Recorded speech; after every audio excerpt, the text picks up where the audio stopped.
Muy buenos días a los radioescuchas que nos sintonizan en las frecuencias de Telemetro Radio, a quienes nos ven por streaming a través de Metcongo, así como en RPC Televisión, en señal de televisión digital terrestre, y en la plataforma de Telemetro Cuarto Poder en YouTube. Bienvenidos a la emisión de hoy, jueves 4 de enero del año 2024. Un día como hoy, de 1990, se entregó en la puerta de la Nunciatura al general Marc Cisneros, el ex general Manuel Antonio Noriega, poniendo fin así a la operación Justa Causa, que invadió la República de Panamá por parte de la primera potencia mundial con el propósito, entre otros, de restablecer la democracia y de capturar a Manuel Antonio Noriega. Muy bien, en materia internacional, el secretario de Estado estadounidense Antony Blinken viaja hoy jueves a Oriente Medio ante el temor de una escalada regional del conflicto entre Israel y Hamás. Un funcionario estadounidense que habló bajo condición de anonimato confirmó el viaje. Este será el cuarto viaje del diplomático a la región y el quinto a Israel, sin contar el viaje en el que acompañó al presidente Joe Biden desde que la milicia islamista Hamás atacara a Israel el pasado 7 de octubre. El anuncio se produjo el miércoles después de que al menos 95 personas murieran y más de 200 resultaban heridas en Irán por dos explosiones cerca de la tumba de un general de la Guardia Revolucionaria asesinado y del que Teherán, aliado de Hamás, culpara rápidamente a Estados Unidos e Israel del atentado. Washington negó cualquier sugerencia e implicación en los ataques de ninguno de los dos países. Además, el martes un presunto ataque de Israel mató a altos líderes de Hamás en los suburbios de Beirut. Por otra parte, la justicia de Nueva York publicó ayer miércoles una primera tanda de documentos judiciales relacionados con el fallecido magnate Jeffrey Epstein, acusado de tráfico y abuso sexual de menores y que hasta ahora habían estado clasificados. Los documentos forman parte de una demanda por difamación presentada en el año 2015 por Virginia Giuffre contra la examante y socia de Epstein, la heredera británica Ghislaine Maxwell, y que han acaparado la atención ante la expectativa de que involucren a figuras prominentes relacionadas con el multimillonario. Se espera que muchos de los nombres ya sean conocidos, puesto que fueron identificados durante el juicio 2021 contra Maxwell, condenada a 20 años de prisión por ayudar al financiero a abusar sexualmente de menores, o bien porque han dado entrevistas o han sido objeto de denuncias. Y por último, el líder de la oposición surcoreana, Lee Jae-myung, ha salido de la unidad de cuidados intensivos y se está recuperando favorablemente de la operación a la que se tuvo que someter tras ser apuñalado en el cuello el martes, según informó este jueves uno de los médicos que lo intervino. Lee se está recuperando sin problemas, pero requiere observación continua debido a la posibilidad de infecciones adicionales y complicaciones postoperatorias debido a la lesión que sufrió, explicó en rueda de prensa el doctor Min Seung-ki de la Unidad de Cirugía Vascular del Hospital Nacional de Seúl. El ataque sobre Lee tuvo lugar el martes en un acto público en la ciudad de Busan, 350 kilómetros al sudeste de Seúl, cuando un hombre de 67 años, apellidado Kim, se abalanzó sobre él y le clavó un cuchillo de unos 17 centímetros en el cuello. Kim, que fue detenido en el acto, admitió ante la policía que atacó al político con intención de matarlo, aunque de momento no han trascendido sus motivaciones exactas ni si está afiliado a algún partido político. Cosas que pasan en el mundo, Flor, en este 2024. El mundo está como loco. Oye, y la lista de Epstein, ayer circularon varias listas espurias. Esa ¿no? está interesante. Porque según la información oficial no hay lista de clientes, sino lista de personas que visitaron en algún momento la famosa isla. Bueno, ¿tú no viste la serie? Sí. Una buena serie. Entonces, pero ayer comenzaron a circular listas todas editadas de acuerdo a la conveniencia de quien la pone a circular. Por ejemplo, había una donde no había un solo republicano y todos eran demócratas. Ajá, claro, santos. Así que bueno, pues cosas del morbo que causa este tipo de temas, muy delicado porque se trata pues de una situación en donde hay involucradas menores de edad que se ofrecían como favores sexuales a allegados al señor Jeffrey Epstein, quien se suicidó, por cierto. ¿Quién se murió por suicidio? En prisión. Murió, la versión oficial es que murió por autolisis. Esa es Sí, pero acuérdate que no se dice se suicidó, se murió por murió suicidio. por suicidio, sí. Pero bueno, entonces, al plano local, María Eugenia López Arias fue reelecta por 2 años más como presidenta de la Corte Suprema de Justicia. Le ganó a Olmedo Arrocha, que también se postuló. No vi mucha sorpresa en el sentido de que pues los magistrados nombrados por Varela votaron por Olmedo Arrocha, salvo... No, los tres no, perdón. Todos los designados por Varela, incluyendo a Rocha, votaron por él, por Arrocha. Claro, eso es lo que digo. Y se le sumó Maribel Cornejo. Correcto. Que fue designada por que eso es quizás lo más llamativo. Sobre este tema en específico vamos a hablar con Rodrigo Noriega, abogado, que nos cuente un poquito. ¿Lo tenemos al aire? Sí, cierto, aquí está. Tenemos a Rodrigo. Hola, Rodrigo, feliz año. Feliz año, Rodrigo. No te escuchamos. No, ¿o sí? Tienes que encender el micrófono. Encender el micrófono, déjame ver. Está encendido. Ya. No, se fue. Está encendido, ¿me escuchan? Ya, ahora sí, perfecto. Sí. Feliz año, Flor, feliz año, Guido, feliz año a la audiencia. Yo creo que la elección de María Eugenia, primero no fue una sorpresa, pero sí marca un parteaguas de aquel bloque monolítico que existía en la Corte. Hay dos deserciones de muy alto perfil, la de magistrado Arroyo, la de la magistrada Cornejo, que significa que efectivamente este periodo que viene va a ser... Háblale tú. Hola, hola, hola, ¿me escuchan? Sí, sí. Sí, ok. Que efectivamente este periodo que viene, estos 2 años, vamos a ver más diferencias dentro de la Corte. Ya lo vimos en el último fallo de amparo que tuvo la Corte hace unos días, en que hubo 8 votos de un lado y el voto concurrente de la magistrada Cornejo. Entonces, creo que se están dando unas dinámicas interesantes allí. Recordemos que este es el último periodo de Sedalice y de Ángela Ruz, porque ellos les vence el término el 31 de diciembre del 2025. O sea, técnicamente ellos no volverían a votar para presidente de la Corte. Y porque el próximo gobierno le correspondía designar 2 nuevos magistrados o magistradas en diciembre del 2025. Así que yo creo que esta era la mejor oportunidad pues para manifestar una disidencia, un voto distinto y bueno, se evidenció lo que más o menos ya se sabía en los corrillos de la Corte. Rodrigo, las expectativas que hay, cada vez que hay una decisión sobre el caso New Business, la expectativa surge y es normal, pues, porque la gente no domina los temas en materia jurídica, los temas técnicos, sobre si ahora sí, ahora que le fallaron en contra del amparo, la gente preguntaba, ahora sí, ya quedó fuera de la papeleta. Resulta ser que está pendiente a la admisión o no del recurso de casación, que puede producirse en cualquier momento.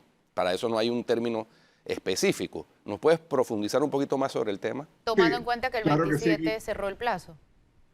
Sí, no, ok, vamos a entender algo. El recurso de casación está en la Corte, pero no ha sido formalmente admitido. Entonces, el recurso de casación, recordemos, es un recurso extraordinario, no es una tercera instancia, es un recurso extraordinario. Míralo. Yo estudié la estadística reciente de la Sala Penal del 2020, 1 de enero de 2020, hasta el 31 de julio del 2023, que es la estadística que está disponible. Y ellas, porque son 3 magistradas, ellas han sacado 1.120 recursos de casación penal en 1.300 días calendarios. Obviamente, 1.120 casaciones, como bien sabe Guido, significa que la gran mayoría tienen que haber sido rechazadas, tienen que haber sido, simplemente no fueron admitidas. Así que no es que hay una tendencia, una ley distinta para Ricardo Martínez, una ley distinta para el resto de la gente. Si llegara el momento y hay una decisión de la sala de no admitir la casación del expresidente, ya se demuestra que hay una práctica consistente de la sala en ese tema. Yo leí la casación, es un recurso de 50 páginas preparado por Carlos Carrillo. No hay argumentos nuevos, ya son argumentos muy conocidos, hay contradicciones de recurso, entre una excepción, los errores de derecho y los errores de hecho, hay una contradicción entre algunos temas allí, otros pues ya son repetidos, faltaron los testigos protegidos, el perito Liceo Ábego no es experto financista graduado en Harvard, en fin, los mismos temas que ya vimos en el mismo juicio con la jueza Valoriza Martínez, que vimos que fueron atendidos también en la apelación. Así que yo no me atrevo a pronosticar per se un resultado o cuándo, pero tengo entendido por opiniones de informaciones de algunos otros abogados que es posible que en este mes de enero tengamos algún resultado en cuanto a las casaciones. Recordemos que son cinco casaciones del caso New Business. Bueno, muy bien, Rodrigo. Muchas gracias por orientarnos y orientar a los televidentes y radioescuchas con este tema y el tema de la elección de la magistrada presidente de la Corte Suprema de Justicia por 2 años más, María Eugenia López Arias. Gracias, a la orden. Bueno, cómo no. Nosotros vamos a un cambio y ya regresaremos con el próximo invitado para hablar de un tema trascendental para el país, que fue olímpicamente ignorado en el informe a la Nación del presidente Laurentino Cortizo de hace 2 días, el tema del agua. Ignorado en el discurso y en el gobierno. Absolutamente. Ya volvemos. Así que ya volvemos.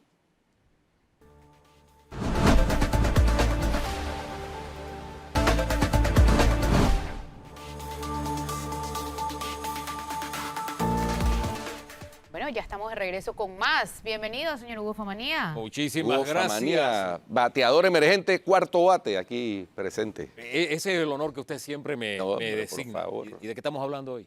De la Corte Suprema. Hoy hablamos el último fragmento del bloque anterior sobre la elección de la presidenta, la reelección de la presidenta de la Corte Suprema Ajá, ¿y de hablamos Justicia. de lo que pasó? ¿O? Sí, bueno, de la votación y de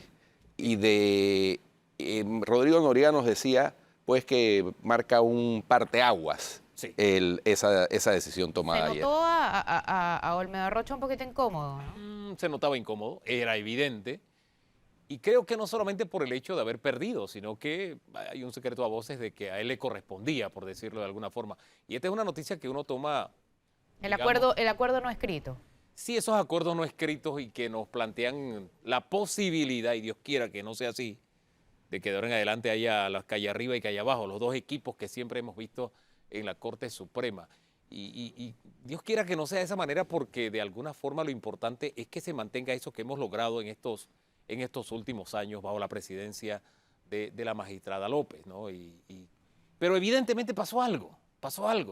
No conocemos los detalles, pero pasó. Pero lo conoceremos. Pero lo conoceremos muy pronto, y la actitud de los protagonistas nos transmite el ambiente que había, nos lo cuenta, y también fijarse en la cantidad de votos. Recordemos que ella llegó con 7 votos a favor, incluido el de su adversario, que era el próximo presidente de la Corte. Al final quedó con 5 votos, que le da la mayoría mínima, o sea, ganó por 1 voto. Sí. La vez anterior fueron 7 votos. Arquesio sabe de eso. ¿Ah? Arquesio sabe de eso. Sí, cómo no. Un suspiro ahí, ¿no? Gané porque gané. 7 votos, hubo 1 voto nulo, no estuvo Ayub Prado en aquel momento, y las cosas en esta ocasión han sido totalmente diferentes. Insisto, Dios quiera que pasado este capítulo no volvamos a revivir los 2 bandos o el calle arriba, calle abajo que se daba antes en la Corte Suprema de Justicia, porque lo importante es seguir el derrotero de lo trazado hasta ahora, del alcanzado, de lo logrado hasta ahora. Que no es una justicia perfecta, los seres humanos no somos perfectos, pero que nos ha dado más satisfacciones que motivos de luto. Así es, Otras hasta ahora. Hasta ahora. Los magistrados hablarán por sus fallos. ¿No? Y Dios quiera de verdad que no volvamos a ese escenario de los 2 bandos. Dios quiera que no. Muy bien. Oye, permítame presentar al ingeniero Jorge de la Guardia. Lo hemos invitado para que nos hable hoy de un tema que trataste en el noticiero matutino con el exadministrador Jorge Luis Quijano, por coincidencia, y es el tema del agua. El tema del agua, no solamente el agua del canal, que ha sido noticia en el último año, sino el tema del agua para el consumo humano de la población, sobre todo del área metropolitana. Bienvenido, ingeniero Muchas gracias, Guido. Muchas gracias. Oye, que Bueno. el presidente se haya saltado este tema, que no lo haya tratado en su mensaje presidencial, ¿cómo lo toma usted? Bueno, a mí me parece que es lo que está pasando, ha estado pasando siempre. Nosotros, en el año 98, hicimos un estudio de agua muy abarcador, que era agua para el canal, básicamente para el canal, pero eso es agua para consumo humano también.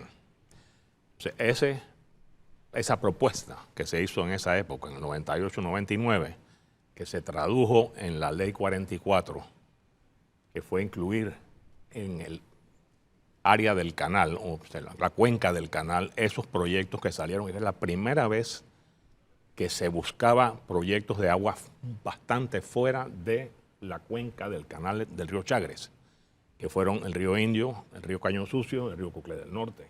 Nos fuimos hasta Coclé y Toabré, que Toabré es un ramo de Coclé del Norte y ese vino después. Entonces, con esos proyectos estaba la propuesta de la ampliación del canal. Debido a la resistencia que se fue iniciando cuando se habló de que había que hacer unos lagos, y sobre todo el lago de Coclé del Norte, que es un lago de 30.000 hectáreas, eso asustó a la población. Entonces, se inició esta resistencia De la coordinadora. de la Coordinadora contra la Inundación, se llamó, y entonces... Coordinadora por la vida. Algo por ahí, sí. Campesina contra los embalses, creo que así se llamaba. Sí. Campesina contra los Originalmente fue embalses. Que ahora se ha reactivado, ¿ah? Sí, claro. Se ha reactivado, ahora se llama Coordinadora Campesina contra los Embalses y la mina. Minería. Sí. Y le han añadido, sí. Sí. Así que, bueno, entonces la propuesta final que salió para la ampliación, se quitó el río Indio, que era la propuesta original, y se puso las tinas de ahorro de agua, se puso el dragar el lago 4 pies, y se puso subir el nivel de operaciones de 87.5 máximo, 89. Y en esos 3 proyectos se garantizaba la misma cantidad de agua que iba a salir de Río Indio. Se garantizaba el horizonte de planeamiento, la demanda, cubrir el horizonte de planeamiento en el año 2025. Esa era la idea en ese momento. Pero estaba latente. Nosotros necesitamos, para la temporada seca, que tengamos un embalse para poder buscar agua. Hombre, es que en la conversa que tuvimos precisamente con el señor Quijano, él planteaba un horizonte preocupante. Va a pasar el fenómeno del Niño, pero va a seguir la necesidad, va a permanecer la necesidad de agua para consumo humano y para el canal de Panamá. No es que pasó el fenómeno y aquí todo se arregló. Va a persistir el problema y la necesidad. Por supuesto, es que el Niño es un fenómeno cíclico, cada 10 años más o menos ocurre. Después vienen otros años húmedos y entonces la gente se le olvida que hubo este problema de agua y entonces pasa más tiempo y entonces cada vez el fenómeno del Niño no es que sea peor, sino los efectos son peores porque... Es que entiendo que es cada 15 años y en el medio, al 7º, 8º año, hay un niño leve, pero que los últimos niños leves, los últimos 2 que iban a ser leves, fueron severos. Incluido este. Sí, pero también califiquemos eso. El más severo de todos fue el del 97-98. ¿Y el del 82? El 82 no fue tan severo como el 97-98. Ajá. Pero sí ha habido niños todo el tiempo en esto. Mire, en la meteorología o en la hidrología hay ciclos que pueden durar 10 años y hay ciclos que pueden durar 200 años. Pero eso no los conocemos. Si hay ciclos que duran 10, pueden haber ciclos que duran 200 o 300 o 400 años. Pero lo que sí es un hecho es que tenemos que estar preparados porque viene otro. Y el consumo humano sigue aumentando. Es más, el consumo humano es lo que más ha aumentado. Ingeniero, yo recuerdo en el año 99, mi papá, en paz descanse, me invitó a una conferencia que tenía en aquel entonces el Fórum de Periodistas por las Libertades de Expresión e Información con el ingeniero Guillermo Quijano, donde en una reunión en el ya desaparecido City Club, él habló exactamente de este tema, en el año 99.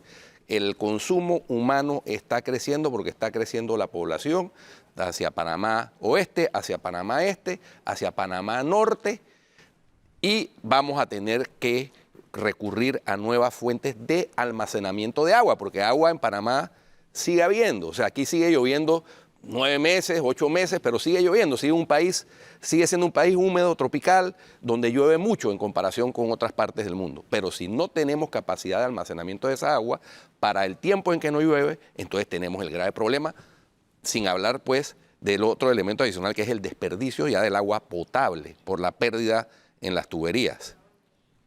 Durante los estudios para la ampliación del canal se hicieron también estudios de consumo de agua, que fueron básicamente estudios de población. Y en esos estudios se hicieron 3 líneas de demanda.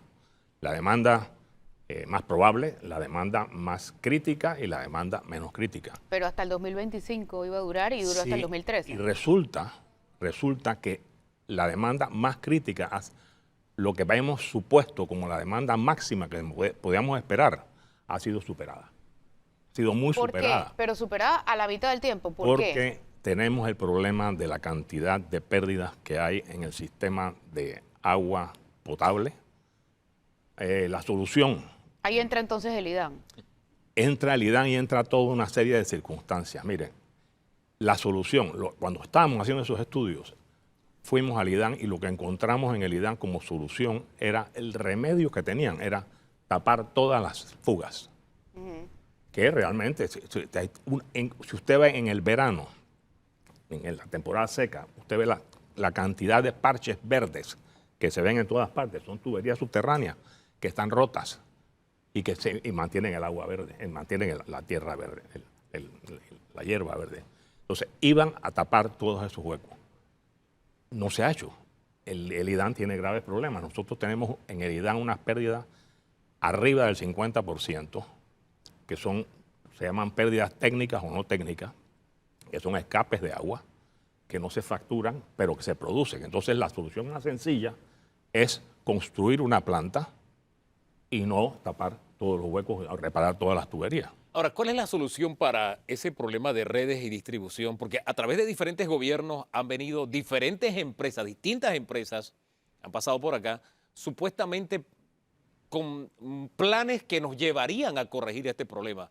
Algunas venían que si se iba a seccionar el país y de manera computarizada íbamos a saber cuándo había una fuga y se iba a corregir. Nos han prometido de todo y le hemos dado millones y millones y seguimos con el problema. Esta mañana veíamos a Germain, que nos presenta lo que vive la gente en el día a día. A 20 metros de un tanque que se bota, la gente no tiene agua. Y se botaba a borbotones.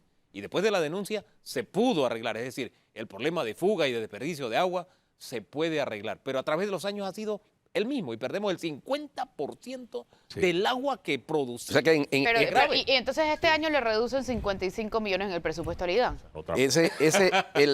Ingeniero, una pregunta. En el consumo per cápita, porque siempre se señala que el panameño es el que per cápita consume más agua de Latinoamérica, ¿está incluido la fuga, las pérdidas? Puesto. O sea que no necesariamente somos los que más consumimos. No. Podemos ser los que más desperdiciamos. Que se coge la cantidad de agua que se consume y se divide entre la población y ese es el consumo. Eso es como el PIB, que todos tenemos bastante plata aquí en Panamá, se nos cae y no la recogemos. Pero, ¿cómo corregimos el problema de la fuga del agua que nos han prometido de todo y no? Reparándolas. Y ese es Ok, ahora hablemos de Río Indio. Un tema de decisión. ¿Cómo no? Eso quedó estudiado y de hecho ya habían empezado las conversaciones cuando salió Quijano del canal. ¿Por qué Catín Vázquez demoró 4 años en enviar eso al Ejecutivo y lo terminó enviando en septiembre del año pasado? La razón por la cual se optó por otra alternativa, que fue la que hizo el ingeniero Vázquez, se lo tendrán a preguntar a ellos, porque yo no sé quién los asesoró y alguien tuvo que haberles dicho que esta era una solución. Obviamente no lo ha sido cuando ha vuelto a preguntarle al cuerpo de ingenieros y el cuerpo de ingenieros con el que nosotros hicimos los estudios en esa oportunidad. De Bahiano y Río Indio. De Río Indio, Coclé del Norte, etcétera, le han presentado exactamente lo que nosotros teníamos como solución. ¿Por qué ellos optaron por tratar de buscar otra solución? Primero, que me parece que están tratando de no meterse en el problema social, porque el problema de Río Indio es un problema social. Hay que lidiar con las poblaciones, hay que explicar a las poblaciones que me parece que lo que hay que decirles es que no van a ser perjudicados, sino que van a ser beneficiados y darles una adecuada compensación, como se está haciendo en otros países, para poder hacer embalses y cosas por el estilo. Pero ya se estaba negociando eso, ya y está presupuestado en el proyecto como una parte que dura de 12 a 18 meses y ya había empezado esa parte. Entonces entiendo que él lo que quería era buscar opciones dentro de la cuenca. Esa es la solución que ellos estaban buscando, era dentro de la cuenca. Correcto. Porque tienen un asidero legal, por llamarlo así, de que esa es la prerrogativa del Canal de Panamá, es el uso de la cuenca. Ahora, ¿qué les dijeron? No, yo no estoy al tanto de esto. Pero más allá No de se lo- pudo, obviamente no se pudo porque presentó Río Indio en claro. septiembre. Regresado Sí. a lo que era el Río Indio. Y que Por eso implica eliminar la restricción que tienen, aunque el ingeniero Quijano hoy expresó una interpretación un poquito distinta, Sí. ¿no? Porque dice que la restricción es para que no se puedan hacer embalses fuera de la cuenca del Chagres para la ampliación del canal, pero para Agua consumo potable, sí. humano sí se puede, sí se podría, ¿no? Pero lo ideal, me parece a mí, es Ajustar la ley. incorporar, arreglar la ley para Claro. que incluya el Río Indio y que incluya el Tuabré. Porque lo que dice es embalses. Y se estudió Sí. también Río Indio y se estudió Bayano. Y Bayano era más caro y más complicado. Porque ni siquiera está pegado. Sí, ese, por otro lado, Está muy Bayamo es lejos. para consumo humano y para bombear agua, y es un problema. Yo no estoy muy familiarizado con eso y es un poco complicado. Pero menciono el Tuabré, porque ese es un proyecto muy parecido a Río Indio. Es un proyecto que tiene un lago como de 5.000 hectáreas, que también es como el de Río Indio, que son parecidos. Ese proyecto salió después, cuando hubo la oposición, a través de la Embajada de Francia. Conseguimos una donación para que hiciéramos el estudio de prefactibilidad de ese proyecto y pudimos incorporar entonces ese proyecto a través de un túnel que conectara al Río Indio. Y así conectábamos el río Tuabré, el río Indio, hacia el lago de Atún. Y con eso resolvíamos bastante de los problemas. Ahora, uno trata de entender por qué se posterga algo que ha sido tan estudiado, tan necesario y que conocemos en tanto detalle. Y se queda con lo que pasó con lo que fue el referéndum para la ampliación del canal. Yo recuerdo que este movimiento de campesinos contra los embalses usaba frases muy simples, muy sencillas, muy básicas que de alguna forma estaban calando. Le quieren regalar el país a la ACP. Tenemos una nueva monarquía en la ACP. Se va a desalojar a los campesinos y no van a tener dónde vivir. Entonces, cuando uno escuchaba cosas como esas, gran parte de la población ya estaba comprando eso y la gente que se oponía a la ampliación del canal iba creciendo. Entonces se tomó una decisión política. ¿Sabe qué? Se acabaron los embalses. Era la manera de garantizar el Era resultado de la ampliación. para garantizar, más allá de las soluciones que se encontraron que supuestamente iban a garantizar el agua, lo que usted ya dijo, el lago Gatún, que se iba a ampliar su calado, que también las tinas, etcétera, había un problema político. Sí. De alguna forma, el olfato me dice que no quieren enfrentar también el problema político social, no es solamente social, político-social, no lo quieren enfrentar. Bueno, me da la impresión. 4 años demoró Catín y ahora, desde septiembre 21, tiene Sonito Cortizo en su despacho ahí agarrando polvo. Pero es que al final tampoco es cosita fácil. No es cosita fácil, pero hay que el enfrentarlo. seguro social tampoco era cosita fácil y entonces había Pero que hay que abordarlo. enfrentarlo. El tema es ese, hay que abordarlo, hay que enfrentarlo. Hay que enfrentarlo, pero bueno, se necesita la voluntad política de hacerlo. Y de abordarlo de manera inteligente también, porque es que tampoco se pueden hacer las cosas a la fuerza, a voy porque lo voy. chino, Claro. ¿no? Como si Lo fuera el vaquero. régimen chino, que para hacer la represa famosa esa, evacúa un pocotón de gente. Claro, lo pueden hacer porque es un régimen de fuerza. En una democracia hay que hacerlo con inteligencia, pero es que está logrando estudiado. consensos. Es lo que él dice, es voluntad política porque está estudiado, está Sí, sí, sí, presupuestado, sí, ya habían claro. empezado las conversaciones. ¿Qué más? El proyecto chino movió más de 2 millones de personas. Sí, correcto. Aquí no pudimos mover 300. Hay 100 y pico No, familias, eso ¿cierto? En Río Indio, ¿cuánta gente hay que mover? Había en 115, aquella creo. época, son como 1.500 personas, 500 familias que había, o 300. ¿Los originales o los nuevos dueños? Porque ahora hay nuevos dueños en la Sí. cuenca. Y hay políticos entre esos dueños. Sí, en aquella época la situación social de la cuenca era tal que en todos los censos disminuía la población, ¿Por qué? porque no había fuentes de No había, trabajo, exacto. no había manera de sustento. Vino la mina, y yo creo que la mina le dio un poco de auge a esa área por allí, pues entonces ya había fuentes de trabajo. Pero ahora que se va a la mina, van a entrar otra vez al mismo problema de que no hay fuentes de trabajo. Así que esta puede ser una oportunidad para que se le pueda hablar a la gente y explicarles, pero sobre todo, vuelvo a la palabra, beneficiarlos, no perjudicarlos.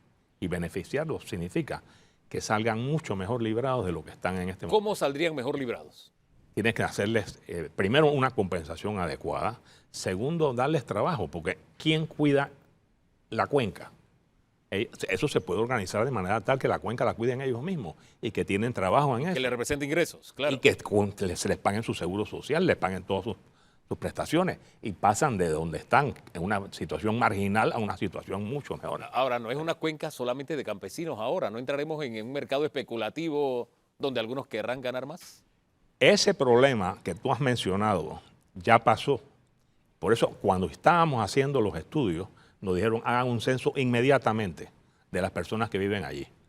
En la Argentina hubo un proyecto que se llamaba Yacyretá, donde terminaron indemnizando a Raimundo y todo el mundo, porque todo el mundo, cuando se dieron cuenta de los beneficios que obtenían a través de ese proyecto, se empezaron a mudar para la cuenca, porque iban a pasar mejor vida a todos. Claro. Pues, ¿No olviden esta vida? Sí. Entonces, acá sí nos asesoraron y nos dijeron, hagan un censo inmediatamente. Ahora, si hacemos un censo inmediatamente, en este momento, insisto, tenemos una población distinta a la que teníamos en el 2006. Es diferente. Y las necesidades económicas de esa persona, o las aspiraciones, o el estatus económico de esa persona, no es el mismo tampoco. No, pero también hay que darse cuenta cuál es el beneficio Sí. que recibe el país a poder hacer un Lo que le quiero decir es que ahora hay propietarios que no se van a contentar con, oye, yo voy a cuidar la cuenca, me vas a meter en el seguro. Es gente que tiene otro nivel, otros estatus. Bueno, porque la gente se alagarta también. Sí. Bueno, también hay de esos también, pero hay otros que no tienen que alagartarse, tienen otro Pero nivel, no son campesinos, En aquella Son oportunidad, políticos. entre otros. en aquella oportunidad había dos grupos. Se alagartan más. Ah, perdón. Perdón, en aquella oportunidad había dos grupos básicamente. Eran los finqueros, que eran propietarios de fincas, y estaban los trabajadores, los empleados, los que vivían por subsistencia. Y entonces también hubo una gran participación de la Iglesia Católica a través del grupo que se llamaba Cáritas Pastoral Social. Pastoral Social de Cáritas, correcto, que dirigía Héctor Endara Gil. Y también trajeron gente de afuera Sí. para que los asesorara. Y entonces el problema es que el asesoramiento era no Es se que haga hubo nada. también es que ahí no nos podemos llamar a engaño, hubo una infiltración también de izquierda que tiene una forma muy particular de manejar estos temas. Sí, que entonces el problema es Donde no hay negociación, donde no hay entendimiento. El- O es lo que yo quiero, es lo que yo tengo en la cabeza, y si tú piensas distinto a mí, tú eres un vendepatria, eres la descalificación. Eso no ha cambiado. Yo recuerdo, ingeniero, porque a mí Mercenarios, etcétera. a mí me tocó cuando estaba en la Defensoría del Pueblo como adjunto, ir a una reunión allá en Villa del Carmen de Donoso. Ajá. Y era una reunión donde la Defensoría mediaba entre el administrador de la Autoridad del Canal de Panamá, la Asamblea Legislativa y la Coordinadora Campesina contra los Embalses. Y recuerdo, porque a mí me impactó mucho el argumento de los campesinos. Le decían al administrador, en aquella época todavía había respeto, Sí. y le decían, administrador, hoy yo no sé cómo le dirían a Catín Vázquez, ¿no? Pero en aquella época decían, administrador, lo que pasa es que un campesino sin tierra es como un pez sin agua. A lo que el administrador de la ACP respondía, pero es que no los vamos a dejar sin tierra, los vamos a reubicar y los vamos a indemnizar. Y el argumento seguido era, lo que pasa es que en esta tierra están enterrados nuestros ancestros. Y ante eso sí ya no hay mayor argumentación, porque es un argumento ya Humano. humano, entonces muy emocional. demasiado emocional. Entonces, he ahí el tema de la importancia de hacer los censos con las personas que efectivamente han residido ahí durante muchos años, ¿no? Quizás durante generaciones, pero ciertamente el abordaje tiene que ser de manera inteligente por parte de las autoridades, de la ACP, del Estado, para lograr un consenso que beneficie a todo el país, porque ahí entra entonces el tema del interés público sobre el interés privado, ¿no? Porque el interés privado es respetable, pero debe ceder, según la Constitución por lo menos, ante el interés público. Entonces, ¿cómo lograr ese consenso con ese tipo de situación? Es el dilema y el reto. Sí, tiene que hacer un manejo inteligente de la situación. Y vuelvo a lo mismo, tratar, porque cuando la gente se opone es no. Tú le dices algo, no. Entonces, no es que sea no. Mira las ventajas que puedes tener al aceptar. Tú sabes, la indemnización y la posibilidad de trabajo, hay que buscarles la forma de compensarlos adecuadamente y garantizarles a ellos una vida digna. Ese es el problema que hay que venderles a ellos y que ellos te crean, porque este es el otro problema, es que nadie le cree nada. Bueno, ese es el otro problema, la falta de confianza que se ha alimentado durante décadas, ¿no? Porque ante las promesas incumplidas, por supuesto la gente dice, no, pues es que no le cumplieron a fulanito o a sultanito, ¿por qué se me van a cumplir a mí?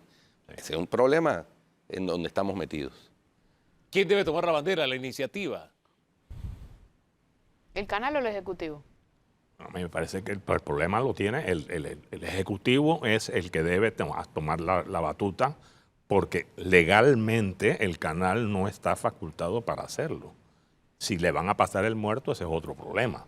Pero es el Ejecutivo el que debe decir, bueno, esto es lo que nosotros tenemos que hacer y organizar cómo se va a hacer, porque hay un montón de entidades que hay en el gobierno, entre el Ministerio de Ambiente, el Ministerio de Desarrollo Social, etcétera, que pueden trabajar. Uno de los problemas que nosotros tuvimos cuando entramos a la cuenca, en aquella época, en el año 2000, es que nos pedían cosas y nosotros no teníamos manera de satisfacerlas. ¿Qué cosas? Decían, necesitamos 5 galones de pintura. ¿De dónde sacamos nosotros 5 galones de pintura? Nosotros no tenemos. ¿Para qué? Para pintar la escuela. ¿Qué tuvimos que hacer? Vacas entre los mismos empleados para comprar los 5 galones y cojan. ¿Por qué? Porque debía estar metido los órganos del Estado ahí adentro. Esa. Que hay una deuda Mi opinión. social de generaciones también en esa zona, ¿no? Completamente, y no te creen nada. Cuando tú le dices algo, son gente... Y además de que no creen en nada, es donde yo pongo el dedo señalando la llaga. Es que además de que no te creen, hay gente experta en abonar la incredulidad, de fomentar el miedo y de, si no crees en el miedo que del que te estoy llenando, yo te enseño a tener miedo y que me tengas miedo a mí. Es como funciona la izquierda. Y eso jugó un papel en la ocasión anterior y me temo que en esta oportunidad lo va a jugar otra vez. Y hay que tener estrategia, porque no estamos hablando de agua para el canal, no estamos hablando de embalses para el canal, estamos hablando también de embalses de agua para el consumo. O sea, es una necesidad que tiene el país en este momento, más allá de la que pueda tener el canal y de los aspectos económicos. Sí. Exactamente. Y eso tenemos que enfrentarlo. Tiene que pregunta enfrentarlo. cuándo. Tiene que enfrentarlo el Ejecutivo. Es uno de los retos que va a tener el nuevo, quien resulta electo presidente. O sea, el Ejecutivo en el- No tenía puede, esto y en no lo este hizo. momento tiene dos opciones. Sí. Uno, administrarlo ellos, desarrollarlo ellos, porque está fuera de la cuenca. Sí. Y dos, ajustar la ley, quitar la parte del enunciado de la prohibición de embalses, modificar la cuenca y permitirle al canal desarrollar Río Indio. Cualquiera de las dos alternativas funciona. Ahora, también me he planteado que no solo Río Indio, el señor Quijano me decía, no solo Río Indio, necesitas todos los embalses que sean posibles. Todo lo que puedas conseguir. Y esa es una gran ventaja que tenía la ley 44, que Claro. incorporaba todo, incorporaba el río Coclé del Norte, que es el monstruo. Al no poder tener al monstruo, cogimos un brazo, que fue el río Tuabré. ¿Cuál es la diferencia entre Río Indio, entre el proyecto de Río Indio estudiado por segunda vez en el 2017, que es el de Río Indio, y el de Bayano? El de Bayano era más caro, el túnel es de 8 kilómetros y bajaría por gravedad el agua. Sí, yo no estoy familiarizado con el proyecto Bayano. Una de las cosas que yo vi por encima del proyecto Bayano es que no pudieron llegar a un acuerdo a coger el agua del lago del proyecto Bayano, sino que tuvieron que irse abajo porque no llegaron a un acuerdo con la propietaria, entre las dos, porque parte del gobierno es parte propietario también. AES. Sí, entonces es mucho más fácil si llevas todo por gravedad a esperar, generar y después bombear. Así que yo, la verdad que el proyecto Bayano yo no estoy muy familiarizado con eso, ya yo estaba separado de él. Bueno, vamos al cambio y ya regresamos con el invitado de hoy, el ingeniero Jorge de la Guardia, para seguir hablando del tema del canal, tema vital.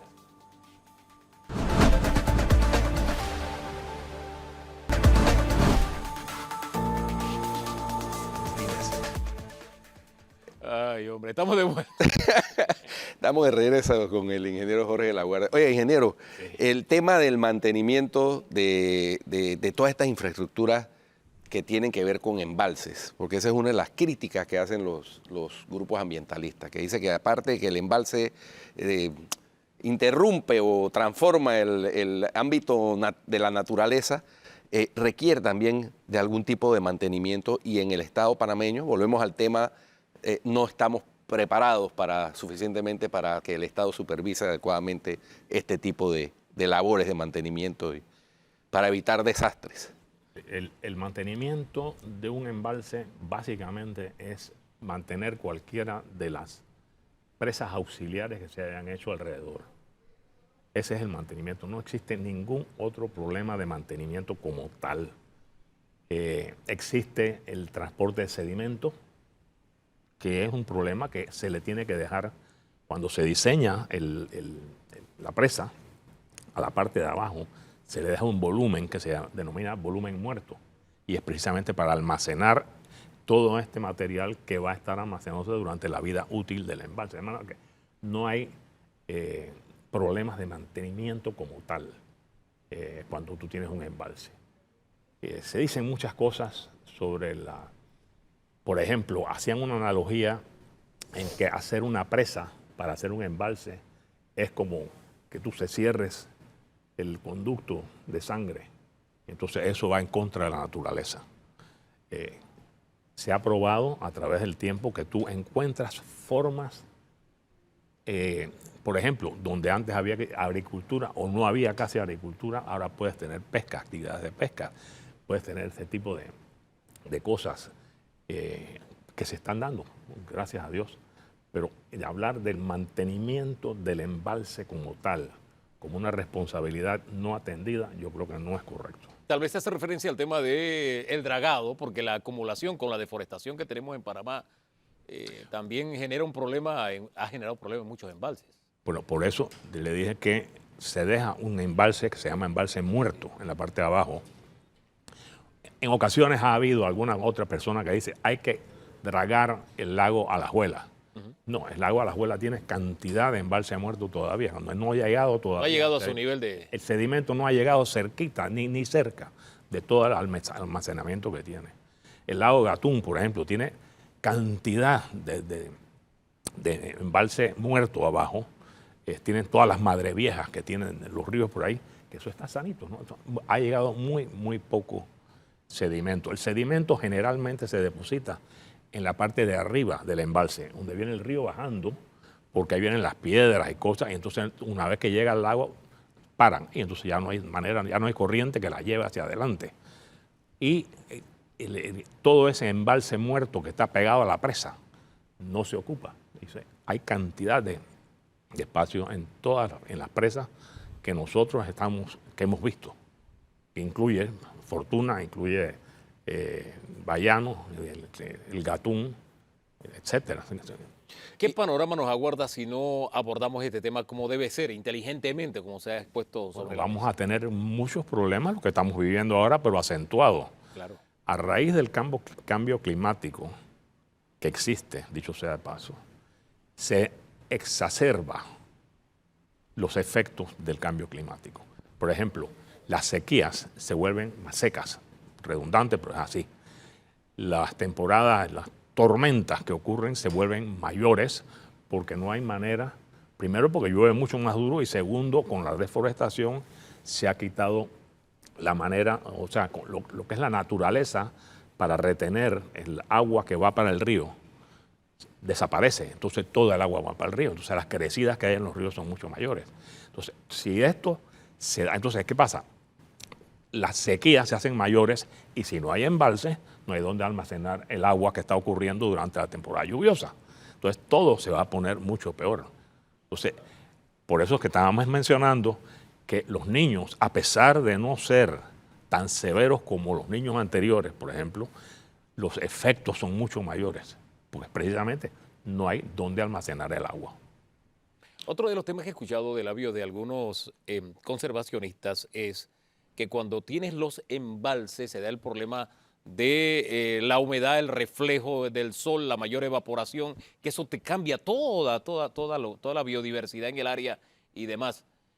Pero me he encontrado también con que en otros países, ante esa situación, lo que han hecho es que para evitar la evaporación y aumentar la temperatura, lo han utilizado como superficies para colocar láminas de fotosolares. O sea, se le ha sacado algún nivel de ventaja. Es decir, a los no se le ha buscado algún nivel de alternativa o de solución. Sí. En Panamá, ¿esa sería una salida? ¿Cómo lo Mira, hay dos cosas que voy a decirle, porque he leído en ocasiones Sí. cosas así de Sí. Que la evaporación se debe al calor. Exacto. No, la evaporación no se debe al calor, se debe al viento. La relación entre el agua que se evapora está directamente ligada a la cantidad de viento que está soplando. Por eso que usted agarra en verano, aquí en Panamá, no es por el sol que se evapora más, sino porque sopla el viento norte, que es un viento mucho más potente. Alicio. Y ese viento va pasando encima de la superficie y va evaporando. O sea que la evaporación está directamente ligada a la cantidad de viento. El problema que hay con la otra solución, que es doble, es echarle un material, puede ser un aceitito o algo por el estilo, para evitar que el agua suba, es doble. Primero que hay olas. Cuando hay olas en los lagos, se va mezclando y entonces no está cumpliendo el propósito para el cual fue diseñado. Y segundo, que si tú utilizas esa agua para potabilizarla y le estás echando este material encima, lo que estás haciendo es prácticamente envenenando el agua Contaminándola, claro. que vas entonces a utilizar para potabilizar. Así que eso es un problema que no es, como yo diría, práctico estar usando.